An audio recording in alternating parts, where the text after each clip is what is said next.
Hey, welcome to Ka-Pow, the Pop Culture Podcast. My name's Jordan Lowe. Hey! I'm Cliff Short Hay. Short Hay.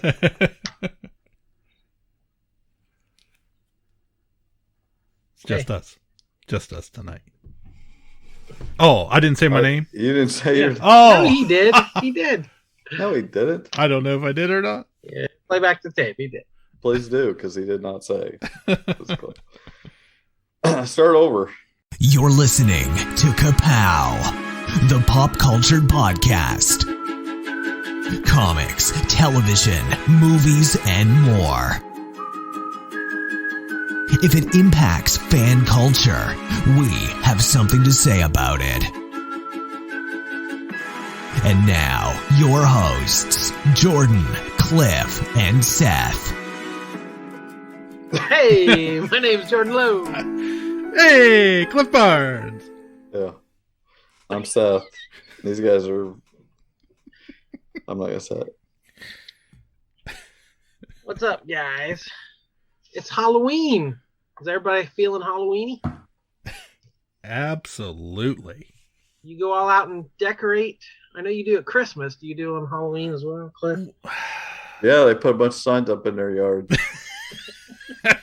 Oh, that's terrifying to the neighbors. It is. We're scared terrorizing the entire neighborhood. That's right. We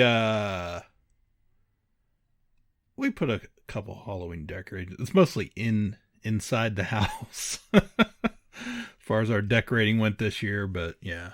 Got a little pumpkin out there. A little pumpkin action. Got some yard signs happening for the election this year in the midterm elections, and that's about it. You do the real pumpkin and actually carve it and dig the guts out and cut it with a knife and all that stuff. We usually do, but we did not do that this year simply because we are about to go on vacation. I did not want a bunch of rotting pumpkins sitting out on my porch while we're gone in Florida.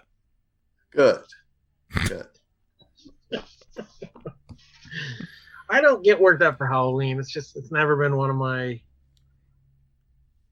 go-to holidays there, I guess. Some people go all out for it, but I've never been that way. Well, let me tell you, back in the day when we used to have our Halloween party, I know somebody on this podcast that used to go all out and win the best costume contest all the time. The zookeeper, the haunted zookeeper. Yeah, whether it was the keeper at the wilds or the Toy Story Green Army Man. I think it was the only 2 times I went to those parties. Well, I'm pretty sure you won the contest both years. I like the zookeeper. Yeah. Zookeeper killer. One of my faves. You should have that birdcage out on your front porch. Yeah. I took it back. I bought it on a Saturday right before the party and took it back next day, got my money back. Untied all the bloody bullet-ridden stuffed animals from it. The escaped animals I had to put down. Wow. Good times. Real good kids' holiday.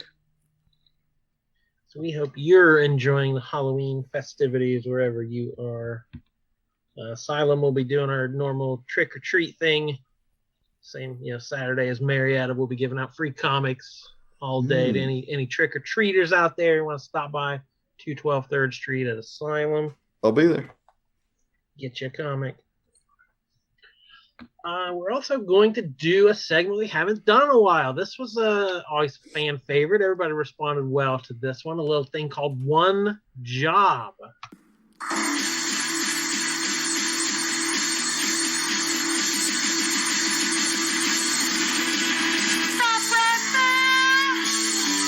gotta go right now. Before we go any further, there's just one job. You say which thing you need to keep forever. That'll never leave us, it'll make us so best for all time. Will you love it? Will you love it forever? Do you need it?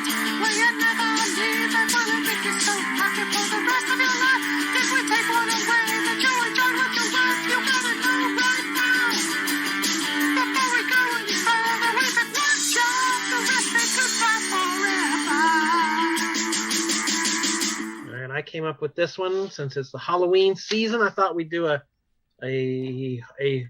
actor famous for horror films, and I looked up. I just googled, top screen queens of all time. I wanted to see a couple lists of famous female horror actors, commonly referred to as screen queens. I clicked on 5 lists, and this actor was the number 1 on all 5 lists. So, there you go. It's pretty unanimous.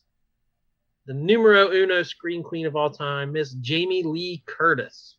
We're going to pick her one job, the defining role of her career that we would eliminate. We pick one role to keep, and everything else gets eliminated. Yeah.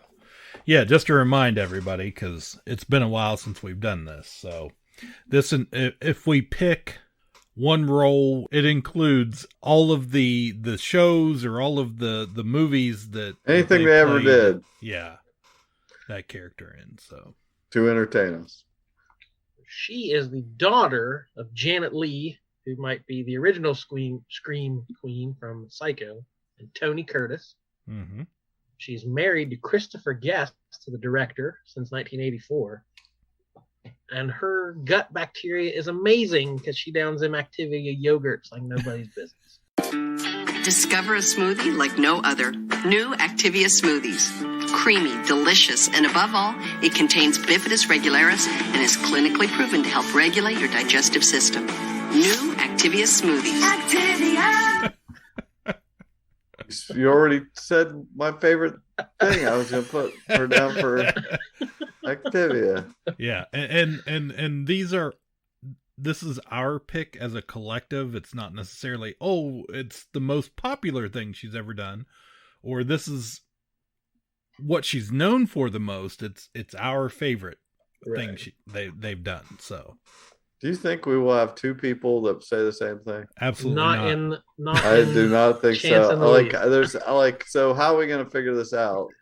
Since we know we're going, we're going to have 3 different things. 100%. I said earlier, I looked at the list, and there's nothing on here that I will live or die for. So I am persuadable. I have one. I one. don't think I could. I just have one. Okay. I mean, I've liked her in things. Yeah. But there's one that is my favorite. Yeah, there's one that stands out for me too. So anyway, let's go down the list. Some random Disney thing that I never heard of, but she was the older sister on this after school special. Okay, let's get through here. What you got? You got stuff there, Jordan, or you want me to read? I can, unless you want to. So she was on a couple TV episodes in the 70s. Really, the breakout, obviously, 1978, Halloween, as Laurie Strode, John Carpenter's horror film. We have 3 new cheers to learn in the morning. The game is in the afternoon. I have to get my hair done at 5, and the dance is at 8. I'll be totally wiped out. I don't think you have enough to do tomorrow. Totally.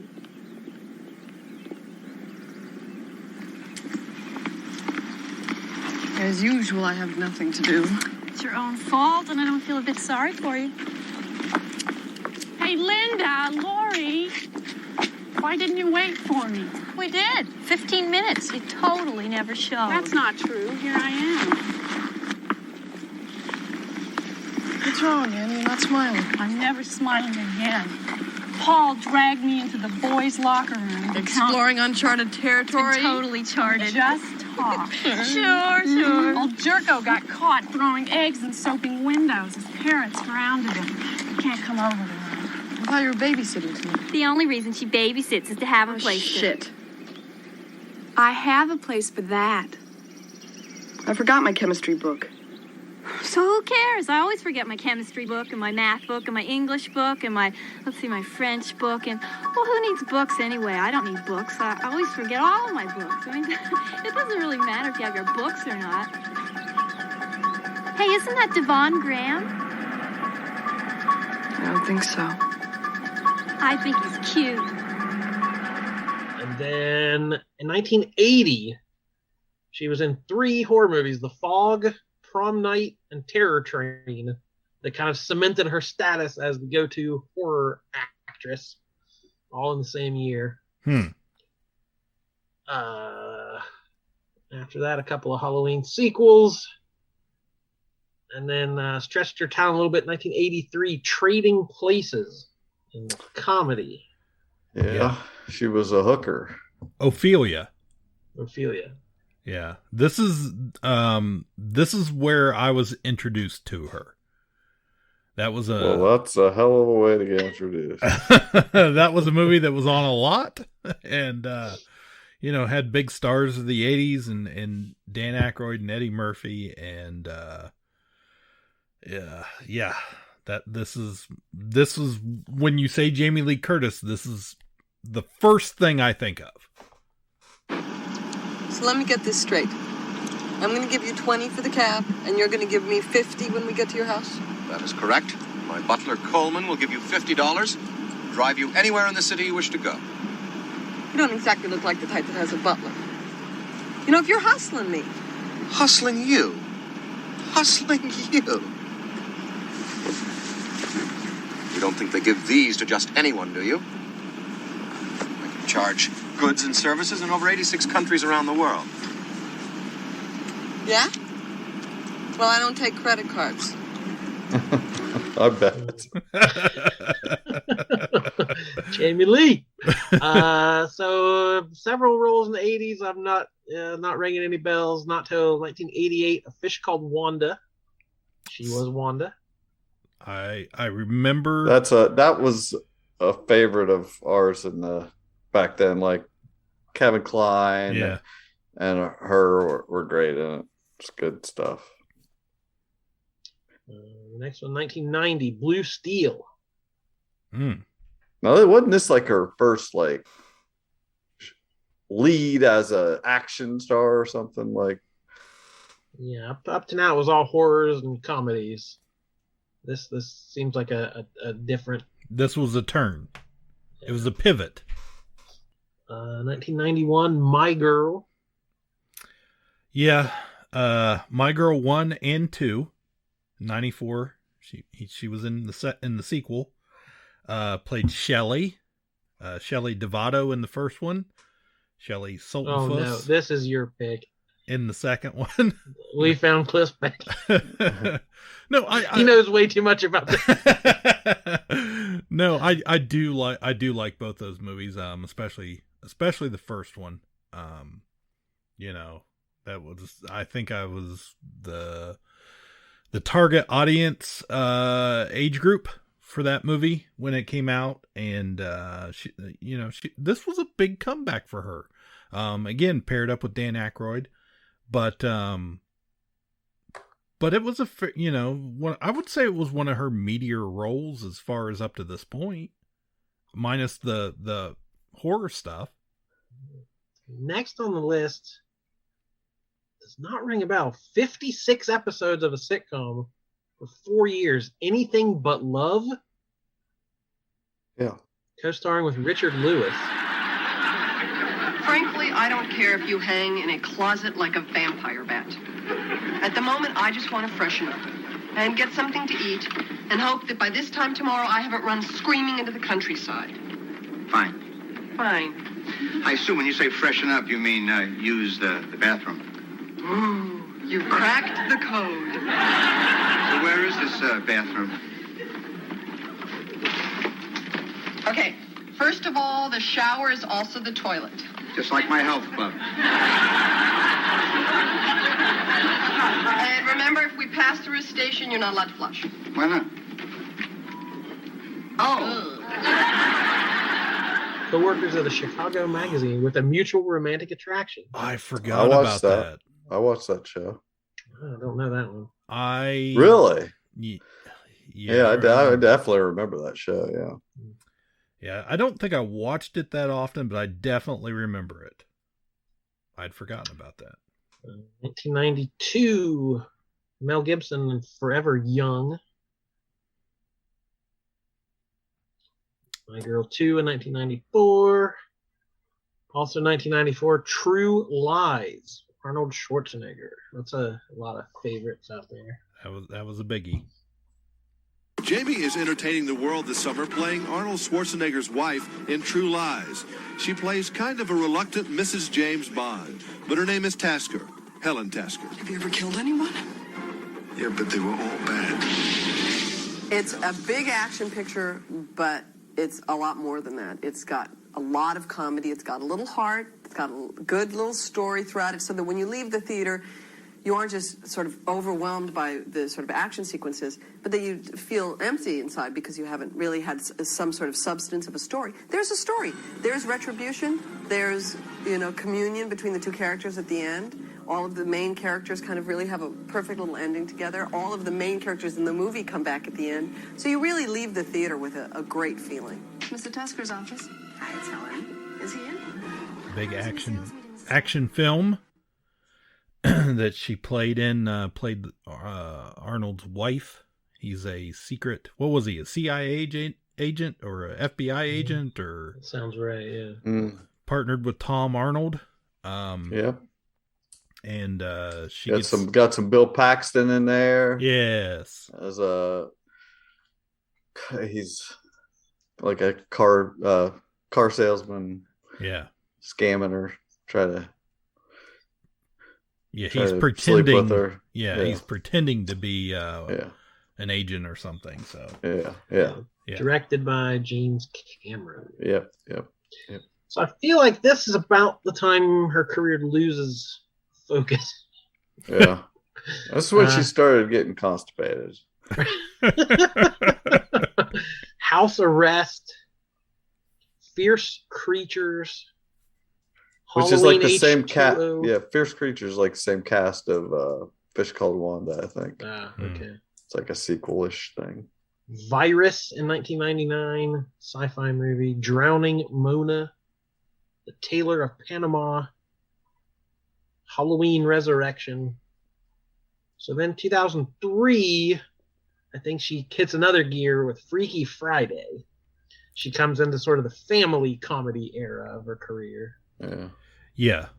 Which was the 2000s. Everybody was in the family comedy era of their careers in the 2000s. And this was a remake. It was a remake. Hell yeah. The classic Disney movie. Yeah, Haley Mills, I believe, was in the original. But no, what? Is that right? Was it Haley Mills? No, I think you're thinking of Parent Traps. That's the same movie. Wasn't it Jodie Foster? It was Jodie Foster. You're Jodie right. Foster. Yes. And what was the girl? Yes. Barbara Harris. Yeah. Yeah. It was Jodie Foster. That's right. But yeah, so this time around, it's she plays the mom, and Lindsay Lohan plays her daughter, and they switch places. My hair, it's gone. And what is this? What have you done to my ear? Mom, it's an earring. Take it out. Take it out right now. No, it looks cool. Oh, don't start with me. And those clothes are going back first thing tomorrow. Why? Everyone likes them. You look great. I look like Stevie Nicks. Who's he? And what are you doing with this? I'm eating. You cannot eat fast food. Why not? Because it will go down your throat and drop instantly to my thighs. Oh, come on. Watch the road. Oh, this food may make you blow up like a balloon, but it will do nothing whatsoever to me. Oh, Mom. Oh, God, this is good. Mom, that's not fair. My first French fry in 8 years. I can hear the Hallelujah chorus.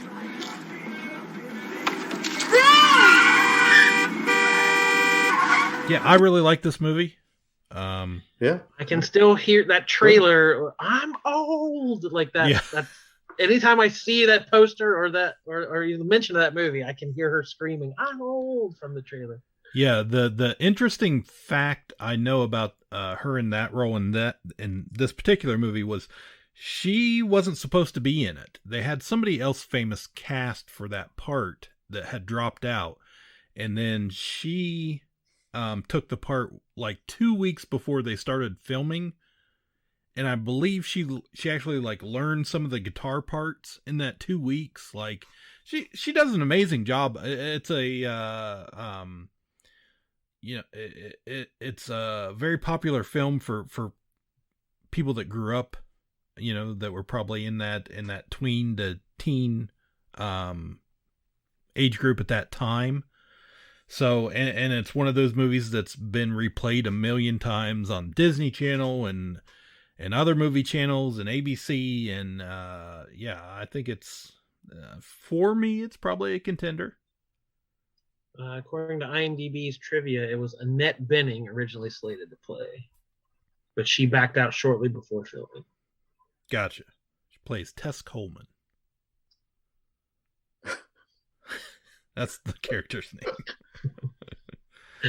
But she's a psychiatrist. The mom is a psychiatrist, I believe, or something, and she's probably plays a bigger role than Lindsay Lohan, who was supposed to be the star of the movie.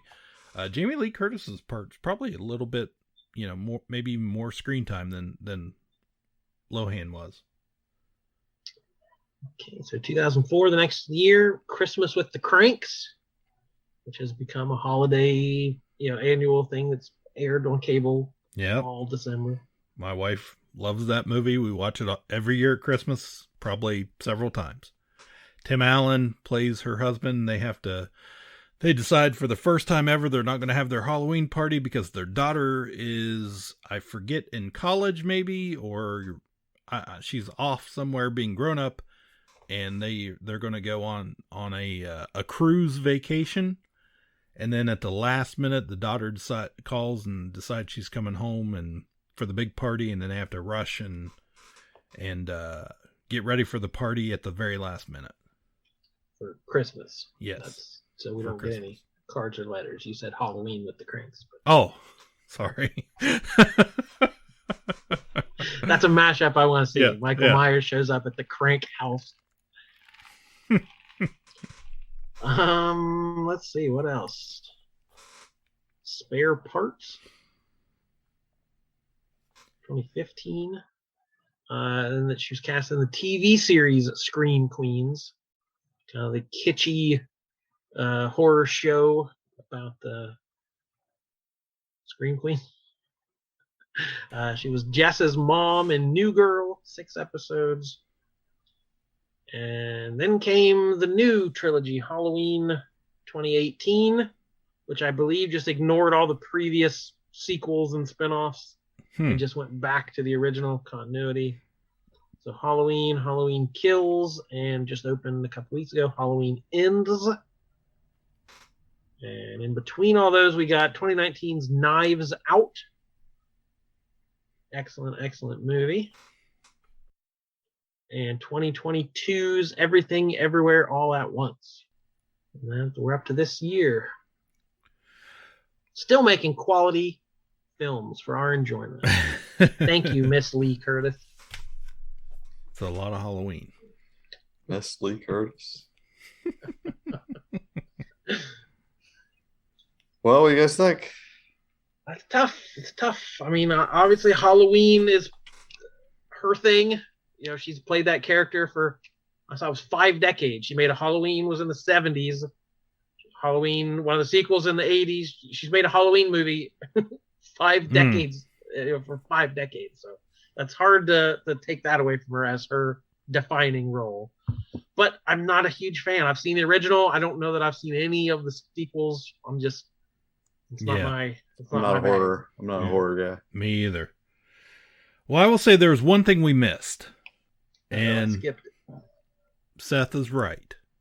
It was listed on, I believe, on IMDb, but close. You almost IMDb.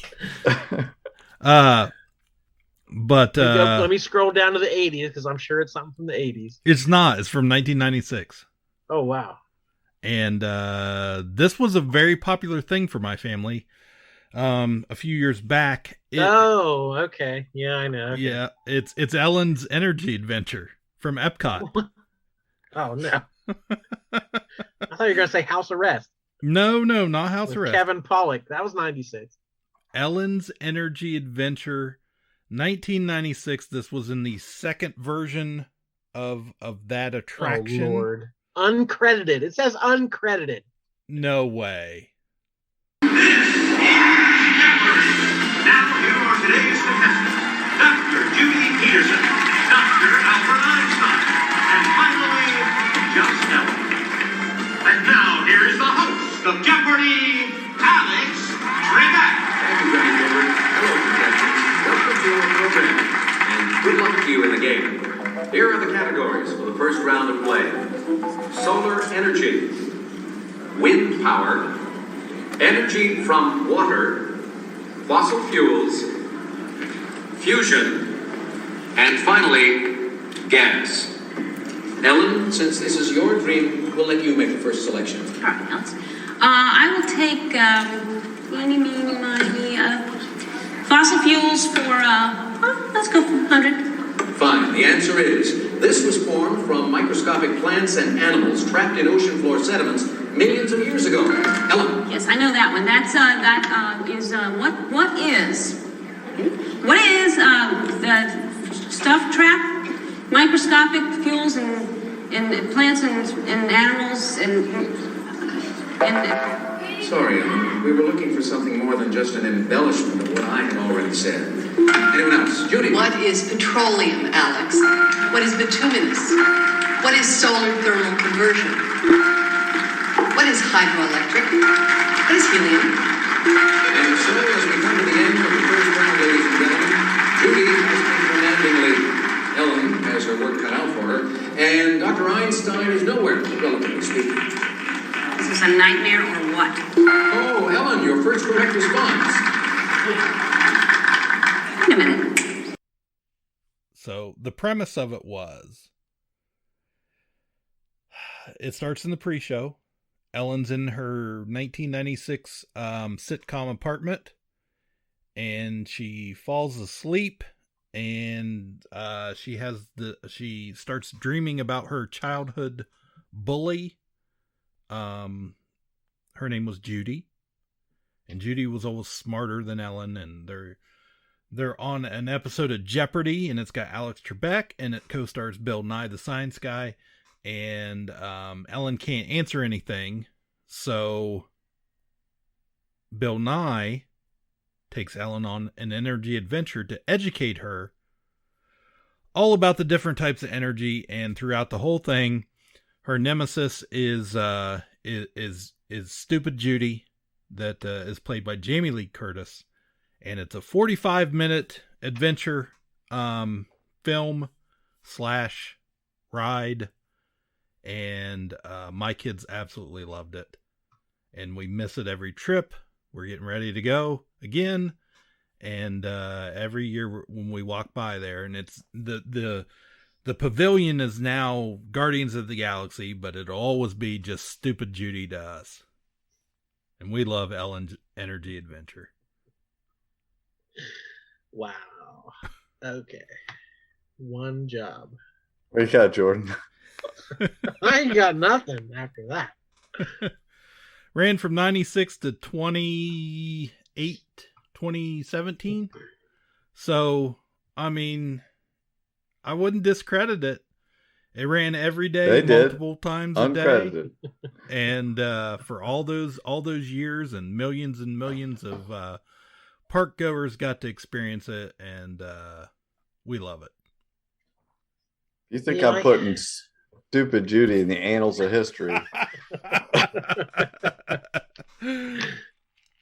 So yeah, I narrowed it down to a few. There's nothing that really stood out to me. I love Knives Out, but it's very much an ensemble. It's hard to pick her as the main one there. Same. I think I've only seen Fish Called Wanda maybe one time. I don't have a great memory of it, so she's not the star. Yeah, it would be hard for me to call that one as well, even though she is Wanda. The one I've seen the most is probably True Lies. That's a very iconic role to me. I that evening dress she wears, hanging from the helicopter, and all the the action scenes and stuff. Just excellent role. So it's probably between that and Trading Places for me.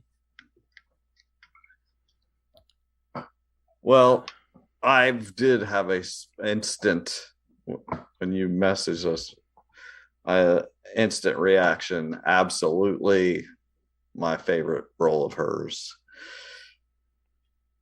is. I mean, one. It's like it didn't make my top 100, but it could have. It was. It was. It's not that.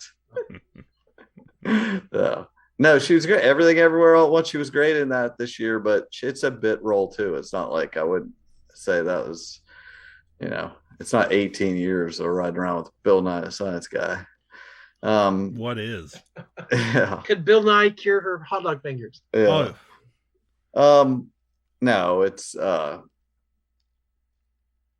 being my top 200 for sure. True Lies. I freaking love that movie. I love it. It's so good.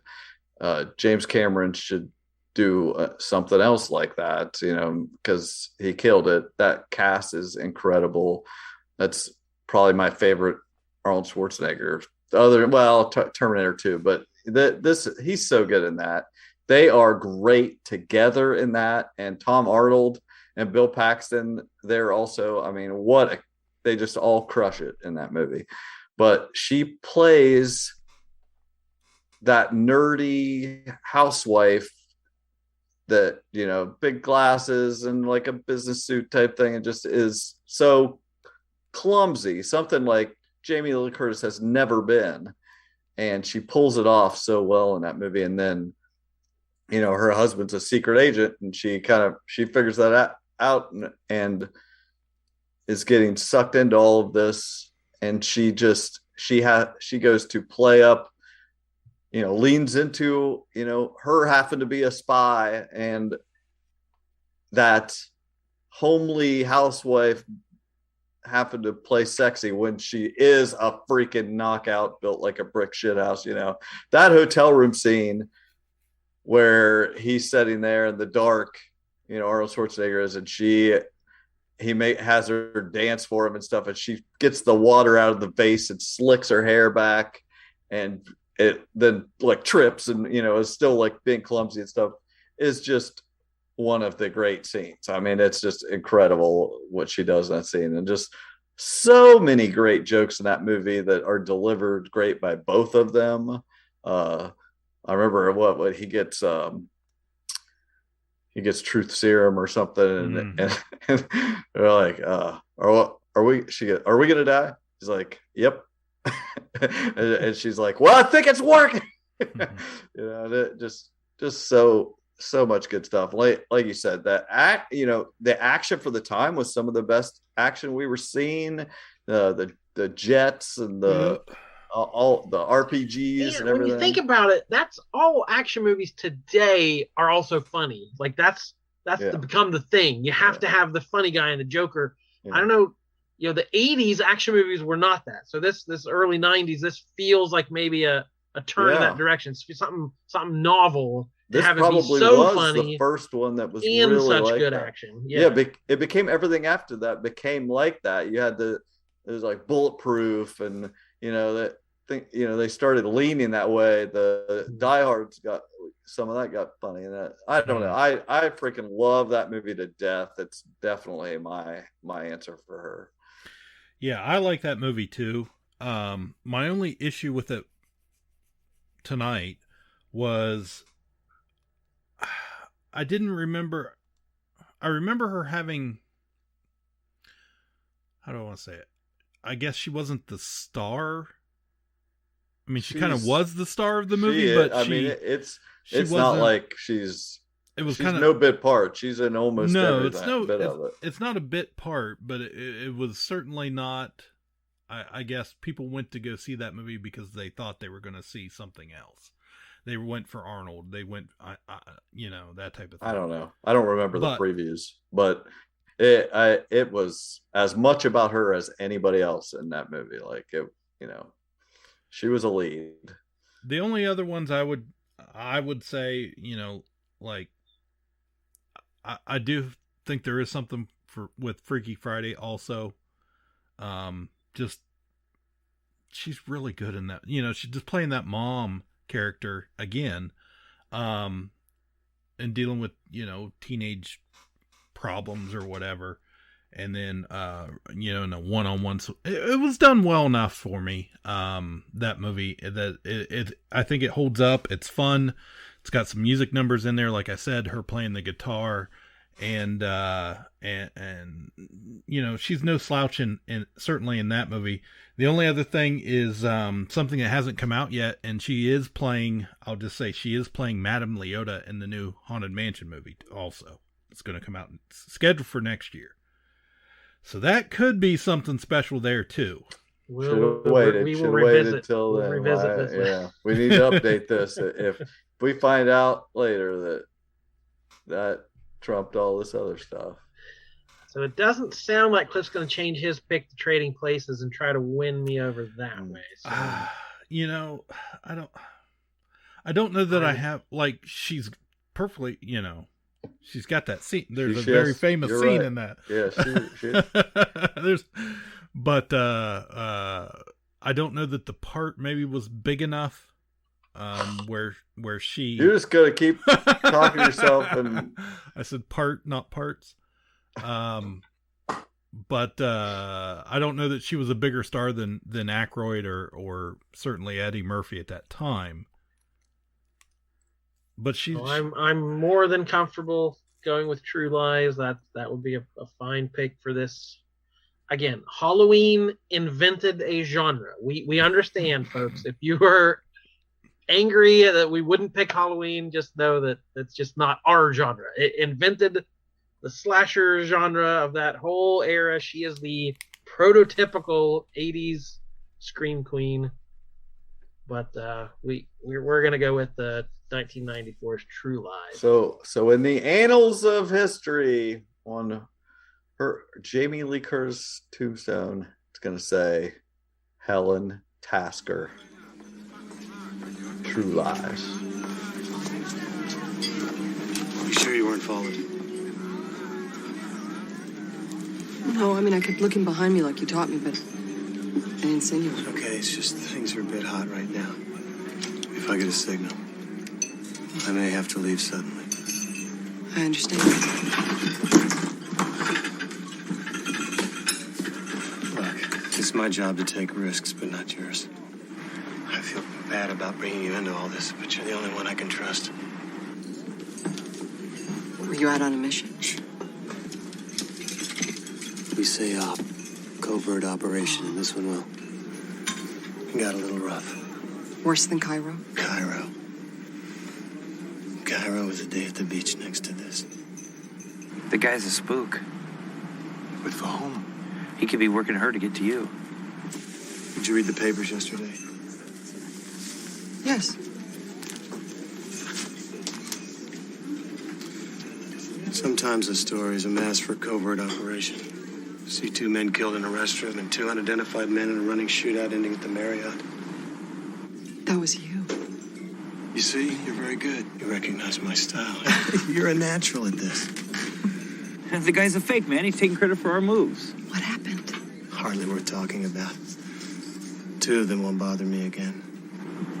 Unbelievable. You chased one. Something came over me. I just had to nail this guy no matter what the risk. Pretty hairy. I thought he had me a couple of times, but I really can't take credit. Well, why not? It's the training. It shapes you into a lethal instrument. You react in a microsecond without thinking. I'm starting to like this guy. Oh, we still got to kill him. I mean, that's a given, you know. Happy Halloween, everyone. Go watch True Lies. Yeah. Hell yeah. Hell yeah. From your friends at KPP. What do they say? They say that, did you kill people? You should ask him. He's like, yeah, but they were all bad.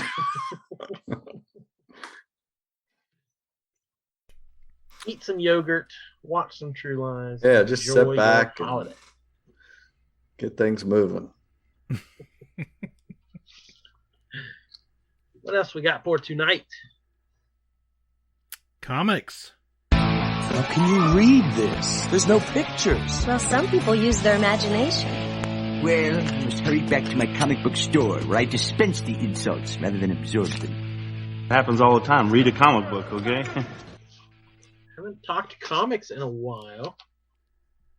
Seth, you were antsy to talk comics. What do you got? You want to talk more about the Bloodstone story? Yes. We need a sequel to the Bloodstone Hunt. I was thinking while you were talking in that last episode, I think Zemo was trying to use the Bloodstone's power to raise Helmet Zemo. That was the deal. Okay. And I don't remember what happened. They fought some sharks or something. I remember Batroc was like helping Cap, and all the other bad guys were getting mad because he was like trying to help Cap. I don't remember why he was trying to help.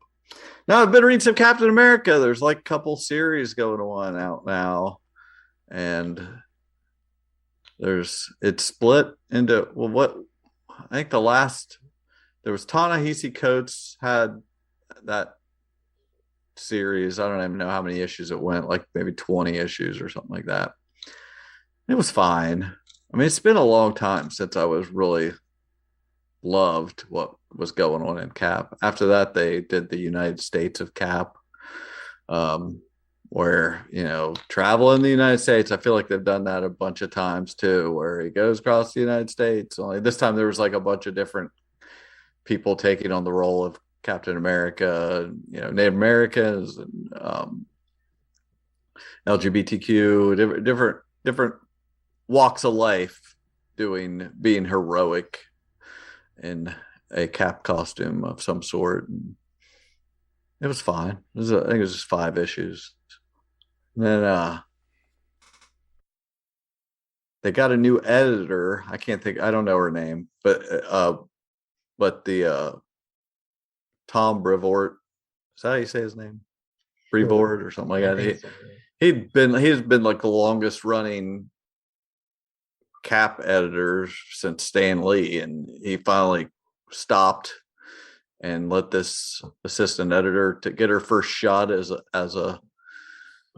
real title. And they've got the couple writers, this team, these 2 guys that always write together. Again, don't know their names, but I probably should look that stuff up before this. Anyway, these 2 guys, Lansing and something. Colin something, and I don't know, Jackson somebody. Jackson Lansing is one. Colin somebody, I don't know. Anyway, they write together. They're like, a team. They've been writing together for like a decade or something. But they're writing the Steve Jackson Lansing and Colin Kelly. Okay. They're writing the Steve series, which is Sentinel of Truth, aka Whitecap. Whitecap. Yes. And Sentinel of Liberty. Sentinel. Yes. Whitecap is Sentinel of Liberty. Yes, Sentinel of Liberty is Whitecap. That's which there was a Sentinel of Liberty series before. So this is like volume 2 of that. And then Symbol of Truth is Black Cap, Sam Wilson. Right. And that's how I wrote it down in your pull list. Thanks. So you put Seth finally came in and said, "Go ahead and give me the Black Cap." No, because first you just wanted Sentinel of Liberty, so I just wrote Whitecap. And then you add the other one, so I said, and Black Cap. Yeah. All caps. It's like look to the cookie. You're all caps. Give me the cookie of caps. You got your caps lock on. Yes. So anyway, there's been like 5 issues each of those, 6 of one of them, I think, half a dozen the other. Anyway, I've liked this. The best, I was liking Whitecap so much that when I heard there was going to be a crossover coming up, I was like, well, I'll go back and get the Symbol of Truth stuff with Sam, and it's really good also. It's not, it's not blowing me away or anything, but I am enjoying it. It's got some crossbones and some, that new Falcon character that had shown up in the last series, and there's a lot of Wakanda stuff going on. But in the which that's where they're doing, anyone interested in legacy numbering, which I am, they do that now. They at least they do on Cap, they put what legacy numbering it is, 700 and whatever. That just is strictly to do with the Sam Wilson Cap series. The other one is not part of legacy. The Steve Rogers one is not, which, whatever. But they in this series, they're I love, we were talking Quantum Leap before, where they're going back and tying to the old series. I love when they can dig up something out of the past and make it work for now, make it feel, give it some, I guess, some false gravitas by retconning something to, feel like you were there for the earlier parts. And it's something to do with his shield. There's something hidden in some message to do with his shield and what's been going on this whole time that we never knew, type thing. Right. Nothing will ever be the same. Right. But it's interesting. And I realized a few issues in that there was a cipher. There was like a string of letters, at the end on the last page of one of the comics. So I went back to the first issue and was looking, and it's in each issue. There's like these, it'd say you had to develop the cipher going off of, what the clues were. And I still don't have the whole alphabet filled out. They haven't used several of the letters, but it's like giving you clues, supposedly telling you, just something fun to do. And then in the fourth issue, I think the cover is a full-on Charlie Day bulletin board with yarn wall in shape of the star on the shield. And there's I realize there's 6 different puzzles for the cipher on there. And so there's a good dozen things I had to solve. And it was fun, but I keep thinking somebody's going to send me a piece of gum that I won for doing all this, and no one will do it. No one will send me anything. You got to remember their names first, and then they'll find you. Yeah. Anyway, it's been a good time, but I was thinking about, I just freaking love this character. And the reason I wanted to bring it up is because sometimes people write him up more, lean into some of this stuff and how he does the right thing so much. And I was thinking, of course we did our heroes list. This was my number one guy, Steve Rogers. I like a couple of things these guys have done. Just having him, they've moved him back into where he grew up, and and he's got an apartment. It feels very back in the day, like DeMatteis and Zek, where he was just an artist. And so they've got him being an artist again in this series and just walking around town like he used to when I started reading this. And, when I freaking fell in love with that character because of his virtue and gravitas, how there was all these heroes, but he was the hero's hero. Everyone looked up to him. I just saw an article today. New York Comic Con a couple weeks ago had a panel, and it was like all the 80s Marvel bullpen people basically coming together to pay tribute to Mark Grunwald. Oh, yeah.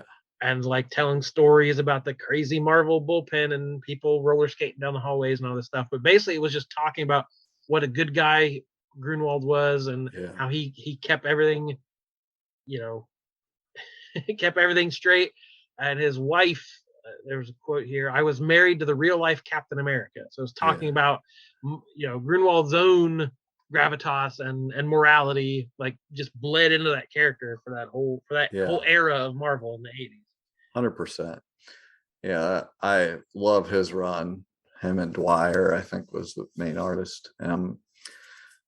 So good. Anyway, there was there's one of the things with this star on the shield is supposed to say, there's this subgroup is like the outer circle, and they've been controlling things forever. They got, the points of the star are these 5 people that have been used to change history by getting rid of people at opportune moments. Of course, one of them is Winter Soldier, and one of the other ones was chasing Cap down, following him in a recent issue. And Cap is going around town talking to these people. He talks to this kid who's been getting bullied, who learned to fight, and he wants to go beat somebody up. And he's like, I'm gonna go. And Cap's like talking to him, like, you don't feel like you need to do that, just because you can, and you can make your own decisions type thing. And he talks to other people throughout the day, but at the end of the day, he like goes into a dark alley and starts talking and says, I know you've been following me all day. And it's this guy, one of the points of the star that's supposed to come kill him. And he's like, but you didn't attack me when I was out around people. So I know you didn't want to hurt any innocent people. And he's like, and you realize that all the advice he was giving to people through the issue, he was talking to this guy that he knew was following him. It was just a real clever way to write that. And I mean, that just gives me that tingly feeling with Cap. I just love that I just love it. I think about all these other heroes that have all these flaws. That's your Stevie tingle. Yeah.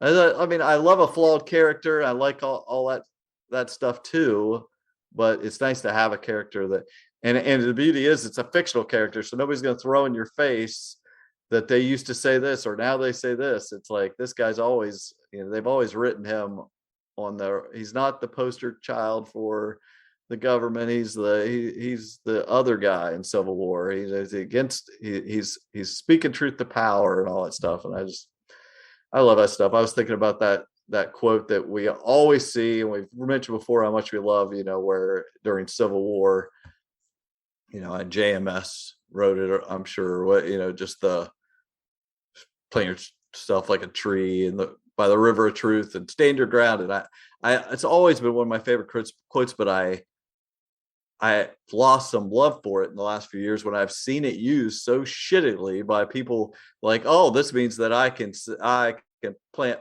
my, say, no, you move. And it's just the total wrong situation. It's used by the wrong people.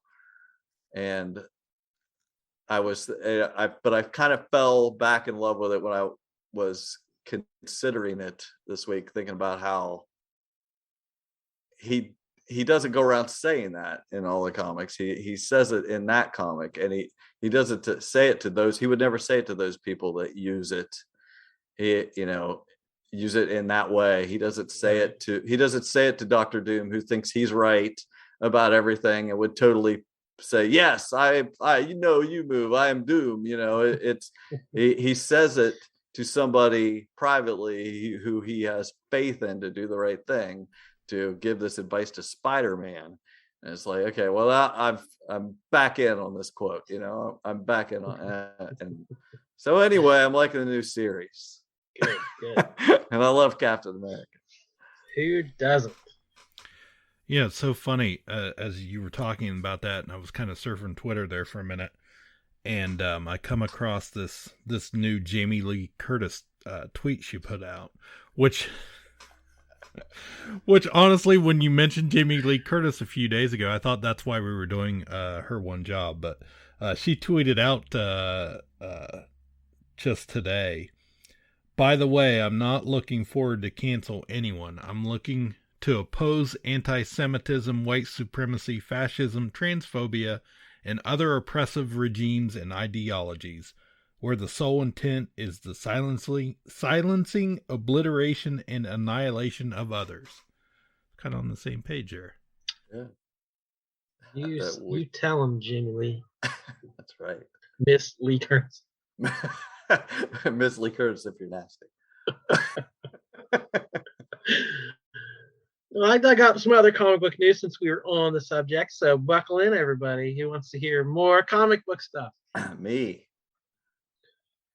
All right. Dark Horse is leaving Diamond. This is the fourth company now. After DC, Marvel, and IDW have all left Diamond in the last couple of years, Dark Horse is the fourth one. So I found out about this the same way I found out about the last one. I opened my email with the subject, Dark Horse Comics announcement, a message from Steve Geppi, who is the head of Diamond. So I thought, something's going down if Steve is emailing me. So it's going to move to Penguin exclusively starting in June 2023. It will, just like Marvel did, it will remain a wholesaler. So if you just want to stay with Diamond and order through them, you can wholesale your books through them, which means you'll pay more, but you can keep having Diamond as your middleman. So the email, again, had this tone that I don't know that it earns. Quote, rest assured, Diamond remains your key source for Dark Horse Comics. It is important to note that while Dark Horse is an established name in the industry, the expected impact of this change to Diamond's Dark Horse direct market sales represents only approximately 1% of Diamond's top-line sales. Diamond is so much more than just comic book distribution, and we're proud of our consistent focus on the blah, blah, blah, blah. Yeah, so it's basically like, it's nothing to worry about, guys. Another huge company's leaving, but hey, we got this. We got this. Right. So stay tuned as the ship continues to take on water. So we were all kind of worried about Dark Horse a couple years ago because they had lost all the Fox licenses. They lost Buffy, they lost Alien, Predator, they lost the Star Wars license. So like Dark Horse was not in great shape, but in the last couple months they're building back up. Stan Sakai announced he's bringing Usagi Yojimbo back to Dark Horse. Same with Eric Powell and the Goon.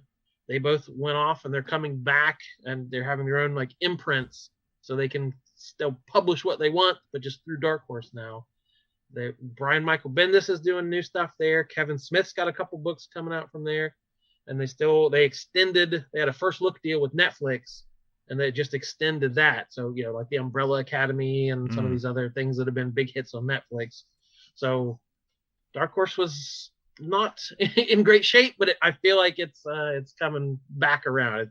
It was just good. It's a great company that's been around for decades that, should still be putting out exciting new books. And also in 2023, we're celebrating the 20th anniversary of Invincible.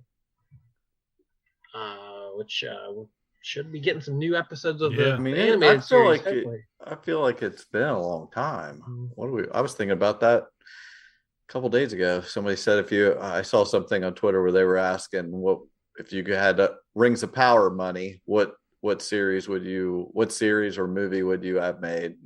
I'd kind of narrowed it down to 2 or 3. I'd like to see a proper Dark Tower and such. But I think I said Saga animated series because I really loved how good this Invincible series has looked and stuff. But then I thought, man, why am I not watching a season 2 of that? Where's it at? Yeah, been a while. Definitely. So celebrating the 20th anniversary, they're doing some new printings of the old comics, like a new hardcover omnibus format. They're doing some new merchandise, shirts, toys, that kind of stuff. But the thing I had to take note of, Kirkman announced, if you remember, they did the Walking Dead Deluxe Edition that were the color versions. Yes. So he announced they're reprinting number 1 as an undeluxe version in black and white. So it's not the whole series. It's just one issue, but they're going to do the same thing, cutting room floor. Like he does like a script commentary, letters column. So like it'll just be a single issue, just kind of a 20th anniversary thing, but they're doing it in black and white. I thought, Kirkman is like the king right now of these gimmicks. I love. Are they still doing that color Walking Dead? Yes, it just hit issue 48. So like basically how often are they coming out? Twice a month. Jeez. They're not wasting any time. Alrighty, the other news I have. All right, this was controversial, guys. Superman, Son of Kal-El is ending at number 18 and relaunching as Adventures of Superman. Right? So why is that news, you might ask? Why is that news, Jordan? Who cares? What? Why do I care? Who cares? Imagine if I had made that headline, "Gay Superman Canceled." Oh, Then you'd have a headline now that I people wanna want to click know. on. I think Click I on saw that. that headline. I'm So yes, John Kent, son of Superman and Lois, has had his own book for 18 issues. He was revealed as bisexual young man, has had a relationship with another male character for a while, made a lot of news stories, got a lot of people frothy. But the storyline was Kal-El is off the planet. He's on War World having fights with Mongol. So John is Superman right now in DC continuity. So now Kal-El is coming back.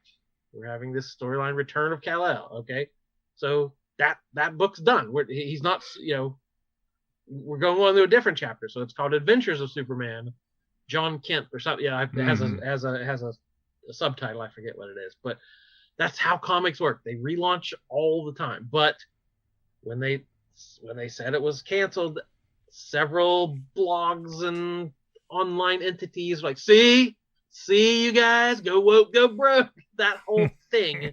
And it became a, look how terrible this idea was. It became everything you think it was. So yeah, lovely. Well, one thing DC does right are their animated movies, and I'm pretty sure there's a new Super Sons animated movie headed to HBO Max, I believe. Yeah, that's the couple of people off of Critical Role doing the voices of Clark and Lois. Okay. It's they're the one of the married couples that playing some of the characters on that D&D show. Yeah. Laura Bailey and Travis Willingham.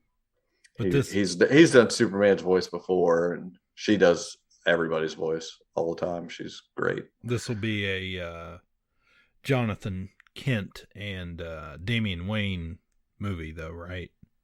I mean, that's Super Sons, yeah. Yeah. Yeah, I think so. So don't click on clickbait and get into arguments, and just be better, folks. Be best. I've heard that somewhere.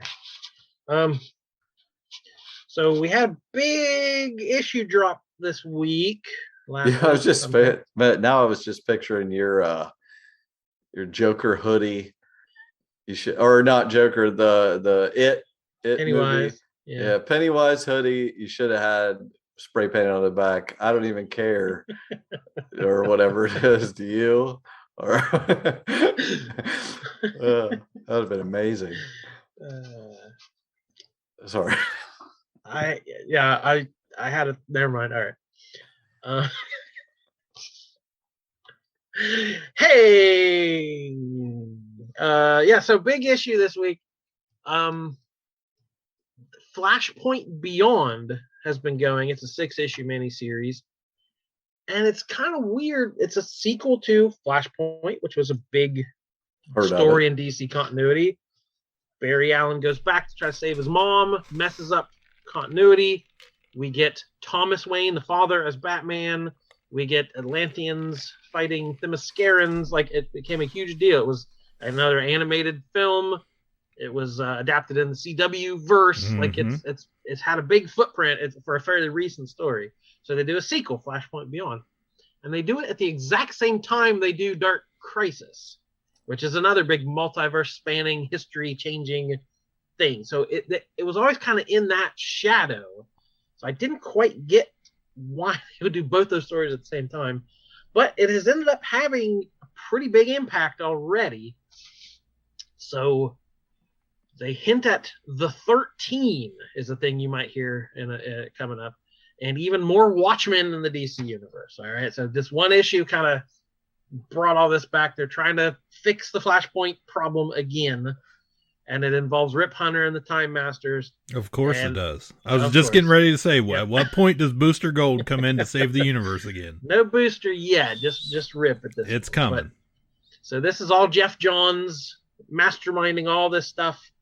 Basically trying to lead into the Justice Society. We've been talking about a JSA book for a long time, and he's finally working his way in there. But so we've had a reference to the 13 have been, quote, pulled back into history. It's rebuilding around them. So we get at the end of this book, spoilers for Flashpoint Beyond. So yeah, reality, there's all kind of problems. Rip Hunter and the Time Masters, we learn, have been keeping an eye on 13 characters who never existed because they were removed from continuity. So now history after Flashpoint has solidified, and they can be put back, basically. So these 13 characters are coming, and history is retconning around them. So we're going to get a bunch of new Golden Age characters that have now always existed in the way DC likes to do, messing up their history. So they had a page showing them all. We get Betsy Ross, Molly Pitcher. So these are obviously like 1940s patriotic type characters. Cherry Bomb, the Harlequin's son, John Henry Jr., Ladybug, Quiz Kid, Salem the Witch Girl, Judy Garrick, who is apparently the child of Jay Garrick, and then Golden Age versions of Mr. Miracle, Legionnaire, Aquaman, and Red Lantern. So those 13 characters are now they're in DC continuity and always have been and always will be. Man, I can't wait to get some Quiz Kid. Quiz Kid Donnie Smith. No, so we're getting a one-shot here pretty soon called The New Golden Age, written by Jeff Johns, and this will introduce the current status of the JSA and the Legion of Superheroes, and, quote, will unlock DC's epic and secret-ridden history of heroism. So, yeah, we got a whole bunch of new Golden Age-y characters and a whole new lineup for the JSA, a whole new mystery to unfurl. And then, if that's not enough, the page after that, it's a 9-panel grid. It looks like Watchmen art. There's a bottle of nostalgia perfume laying on the ground. Oh no, we're going back to Watchmen. So they hint at a new character named Nostalgia, a 16-year-old girl named Cleopatra Pack, and she's dressed in purple and gold, like Adrian Veidt. And she's got Bubastis by her side, the mutant, canine creature, and she's using the intrinsic field generator, the thing that created Dr. Manhattan, and she's looking for, quote, the Watchman, M-A-N, the Watchman, somebody she's calling the Watchman. So I don't know what that means, but again, it's a new character spinning out of Watchmen, kind of tying more into the DC world. So yeah, look forward to that in the coming months. And in a related story, Alan Moore is definitely done with comics. How many times? Yeah, How many he gave times? another interview last week to The Guardian. He's got a new collection of short stories coming out and did an interview to promote this book. And of course, they always have to ask him about comics. He always has to be cranky about it. And then 5,000 articles come out saying Alan Moore said this about comics, and everybody talks about it and shares it. It's the same story over and over and over. Ugh. But it made a little bit of stirred up the news just because he was a little bit more blatant. He told a story about when they were making the Watchmen TV series. What's his name? Lost guy in Star Trek. JJ sent him a letter. Damon Little. And he was just basically like, leave me alone. I will never ever want to be involved with this. Please stop. So yeah. So his quote was, I will always love and adore the comics medium, but the comics industry and all the stuff attached to it just became unbearable. I said around about 2011 that I thought it had serious and worrying implications for the future if millions of adults were queuing up to see Batman movies. Because that kind of infantilization, that urge towards simpler times and simpler realities, that can very often be a precursor to fascism. So that got people riled up, saying, I like Batman movies. I'm not a fascist. So, and calling him a snob and all kinds of stuff. So I don't know that we need to debate the merits of that, but that's his thought process. He thinks, and he even said he's a little bit to blame for trying to make comics grow up, that, comics are for children and never needed to grow up, and we should all grow up ourselves and stop enjoying all this crap, because it's infantilizing a whole generation. Tough. I'd say that to your face, Alan Moore. Yeah, he's still mad because I said I didn't like Swamp Thing that much.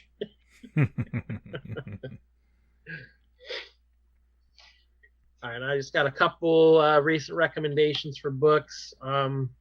DC's putting out Batman One Bad Day. These are a selection of 64-page one-shots in the tradition of The Killing Joke. So they are the same format, that thick paperback glossy cover. Even the logo looks kind of like The Killing Joke. And it's doing what Killing Joke did for Joker, kind of a definitive story about him. They're doing one for all the rest of the Rogues Gallery. So we've had Riddler, we've had Two-Face, we've had Penguin. We're going to get a Catwoman, Ra's al Ghul, Mr. Freeze. All the biggies are going to get these one-shots, just trying to be the definitive epic story about them. So those have been pretty cool. DC is also doing Sergeant Rock versus the Army of the Dead. This one's written by Bruce Campbell, star of The Evil Dead, for his first writing for comic books. It's a 6-issue series set in Berlin in the 40s, where, of course, the Nazis are making zombies. What else would they do? Marvel has finally got Miracleman back on track. We started Miracleman, The Silver Age. So this was Neil Gaiman took over after Alan Moore left and did a series called The Golden Age, where it's Miracleman after he is, I don't know if anyone knows anything about this property whatsoever, but it was very early 80s superhero story. Alan Moore kind of took it to its logical conclusion that they save the world and basically turn into a utopia where there is no crime, there's no poverty, there's no hunger, there's no illness. They're gods, basically. So then comes Neil Gaiman. He has to write the next arc. So it's a very trippy, kind of futuristic look at superheroes. And so that was written in the 80s. So then they started the Silver Age, the second part of it, and they only got 2 issues done. And it was canceled and ended and never got finished. So we have been waiting literally decades for the rest of this story, and they're finally coming back. Neil Gaiman and artist Mark Buckingham. The artist is redrawing the pages he had already done and kind of updating the art a little bit, and they're finally concluding it. So we're going to get the second chapter of Gaiman's story. Marvel relaunched Spider-Man, the adjectiveless Spider-Man, with Dan Slott and Mark Bagley. So they're bringing in the heavy hitters for a story called The End of the Spider-Verse. So this is saying the concluding chapter of all the Spider-Verse stuff. So they're getting the band back together. They're bringing in Spider-Ham and Spider-Gwen and Miles and everybody from around the Spider-Verse and a whole bunch of new characters. They just did another 5-issue Edge of Spider-Verse series where they introduced 10 or 12 new Spider variants. So this is supposed to be the big finale to the whole saga and wrap it all up. And finally, Marvel's big event this summer has been Axe Judgment Day, A.X.E, Avengers, X-Men, Eternals. It is written by Kieran Gillen, art by Valerio Schiti, and it's a 6-issue event. The idea is, so the X-Men have become immortal. Any of them that die can be reborn on Krakoa, and the Eternals don't like that because their mission is always to stamp out excess deviation. And what is more deviant than a mutant who never die? So in the middle are stuck the Avengers because they are allies with everybody on both sides and they don't want to fight. So it has not been good. It has not been a very good series. It's weird and trying to be very cosmic and heady and not great. But eventually a celestial gives the Earth 24 hours basically to justify ourselves and justify us living. And it's going to judge us all individually and collectively. So that has given it some really good moments. The story as a whole is a huge mess, but there's been some really excellent pages and panels. So the first judgment is actually Captain America to bring this all back around. And the thing, we're going to get a thumbs up or a thumbs down. It's like, who we're judging first? Steve Rogers. And everyone's like, oh, yes, we got this. Steve's going to pass the test, obviously. And the Celestial basically looks at him. It's like, you are the symbol of America. You have taken on this nation, on your back. And look around. What is going on? So he's basically like, America is terrible right now. What are you doing? So he fails Captain America. So all the heroes are like, uh-oh, if Steve can't pass, I don't know if any of us can pass the judgment. Yeah, that's just been some cool moments. Hawkeye, he gets 24 hours to prove himself, and basically he has to prove that he's more useful than a mailbox on the corner of the street.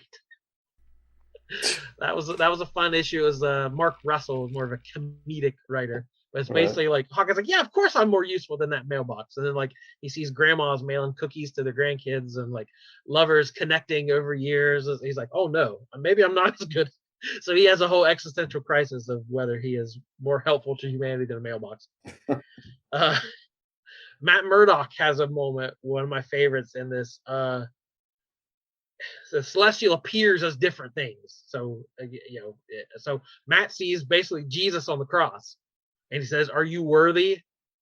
And Matt basically like, I know I'm not worthy. He's like, nope, you're not. He's like, I'm going to keep fighting anyway. I was like, yes, that's Matt. That's Daredevil. That's Matt Murdock.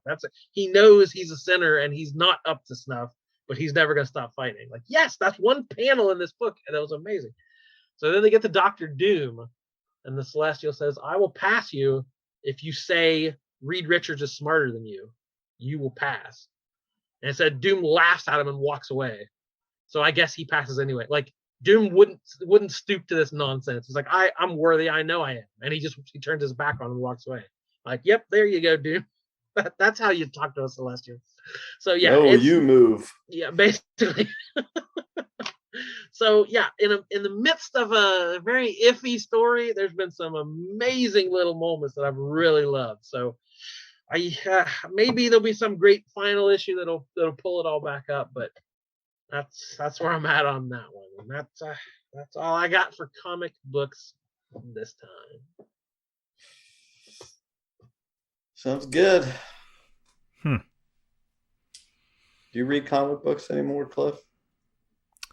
Yeah, not a lot. But yeah, I've actually got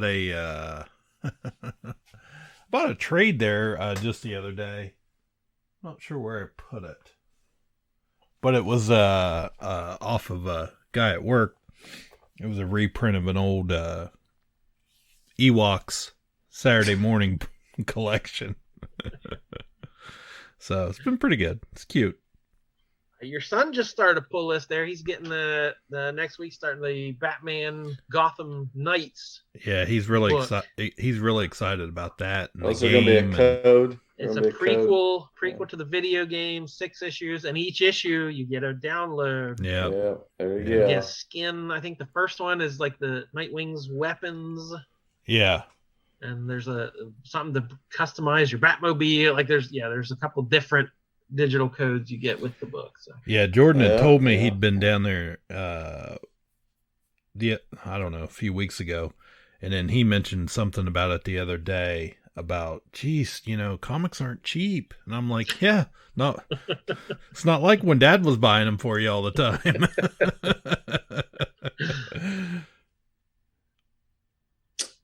Well, he should buy 2 issues and resell the code. That's true. Be an eBayer. Yeah. But he's excited about it. Ooh, glad somebody is. I ordered big. I didn't want to make that same Fortnite mistake, so I'm hoping there's a lot. And then I start seeing reviews for the games are not good. No. Yeah. Oh, no. So let's hope a lot of people still buy the game. I don't even know what platform that game is coming out, or if it's coming out on a bunch of them, but yeah, he has he's got a PlayStation 5 he's had for, he got that pretty early on after they came out, as soon as he could. And then I think he's got a Switch, and he came home with an Xbox the other day. So he's all in on the video games right now. Alrighty, good stuff, everybody. Happy Halloween to you all out there. And we will be back at some point once Cliff returns from the land. What do you call it? The land of enchantment? Is that what it's called? Make believe. The magic swamp castle. None of that. You're ruining it. The golden arches. Is that one? Yeah. We're getting ready. Got a trip planned here. Going to head down to Florida and Walt Disney World for a week, and try and get away from it all. Try and relax a little bit before the Christmas season. And it's been a year since we've been there, so we are itching to go. I wish you luck. Everybody I know who stepped foot in Florida has had terrible luck this year, but I'm about to change that. You're going to break the curse. Good luck with that. We'll see. All right. Hopefully we'll be back soon. My name is Jordan Lowe. Cliff Barnes. I'm sad. Bye forever. Stupid Judy, stupid energy. Ka-Pow, the pop culture podcast, is intended for entertainment and information purposes only. Sounds, music, and clips played during the podcast are property of copyright holders. All original content is property of www.udownwithkpp.com. If you enjoyed this podcast, please subscribe and leave a comment. Ka-Pow, the pop cultured podcast, can be found on Apple Podcasts, Google Podcasts, Podbean, Spotify, and wherever podcasts can be found. You can connect with us through social media on Facebook, YouTube, at the Ka-Pow Podcast on Twitter, or email the show, Ka-Pow, the pop culture podcast at gmail.com. If you really want to go the extra mile, join our Patreon at patreon.com/udownwithkpp for special content and access to Patreon-only benefits. We are grateful for anyone who chooses to contribute, but please know that most of our content will remain free. So please continue to like, comment, and share.